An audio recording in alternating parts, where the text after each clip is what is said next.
Yes! Okay, here we go. We are in week 2 of our sleep focus, and wow, this is where the fun begins. Now, this is effortless in regards to how to set it up. Again, I've tried to make this as simple as and straightforward as humanly possible for all of us. And sleep consistency is our focus for this week.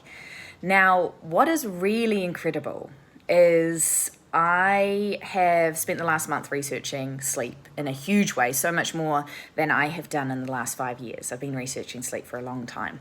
Now, Matthew Walker is one of the guys that I absolutely love, and all of his work is utterly phenomenal on sleep.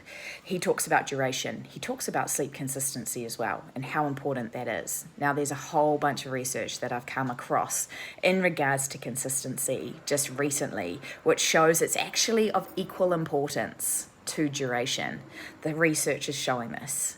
Isn't this crazy? So, a consistent 5 to 6 hours could be just as incredible as a consistent 7 to 9. This is insane. Okay, so for those of you that are struggling with only the tiniest amounts of sleep, we've got new mums and dads, we've got people that are just running life hot. Consistency. Let's focus on consistency.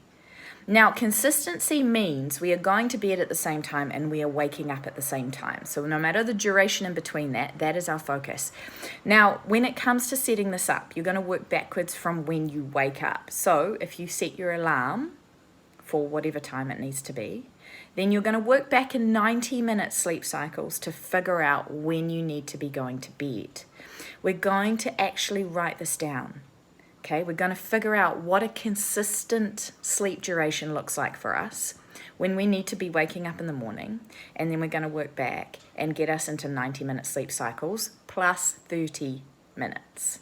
Okay, so if I'm going to be waking up at 6 a.m. every morning, that is my usual, then I'm working back in 90 minutes. So 2 sleep cycles will get me back to 3 a.m. Another 2 sleep cycles will get me to 12. And then another 1 sleep cycle would get me to 10:30, plus a 30-minute buffer to get to sleep.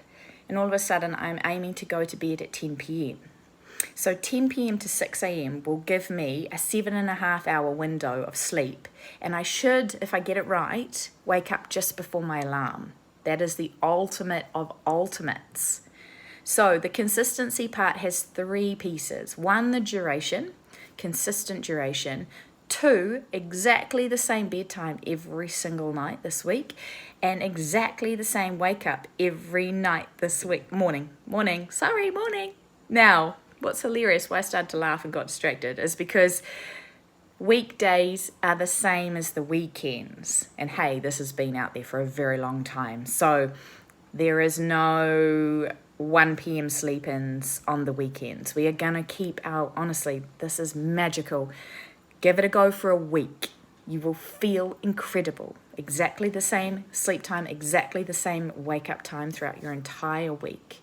Okay, and then for all of us that have all sorts of things going on throughout the night, don't be concerned if you're waking up every 90 minutes. What you might find is if you were to look at a clock, which I don't say, unless it's a very dim one, I don't say that you should, but you actually find that you're going to be possibly completely awake every 90 minutes. That's because we start at light wave sleep and then we rumble down through REM, through deep wave. And then we come on back up, and at 90 minutes, we've got back to light or conscious, completely conscious.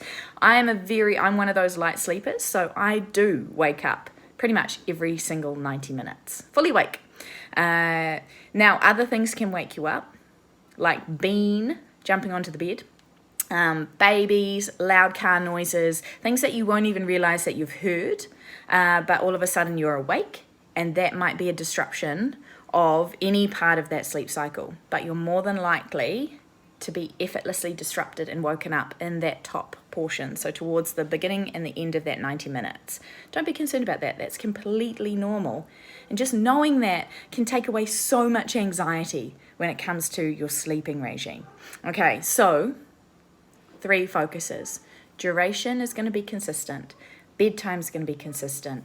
And wake-up time is going to be consistent. We've already nailed our sleep hygiene, so we've got beautifully dark rooms. Last week was hilarious. There was one night where I'd left the curtain open this much. And for some incredible reason, my brain decided it was going to try and try and out sleep it. Like, no, I can sleep through that light. Oh, it was terrible. It was a terrible night's sleep. So we've got sleep hygiene nailed. Now we're going for consistency, and this is honestly moneymaker. Incredible. All right, here we go. Week 2, we're on it.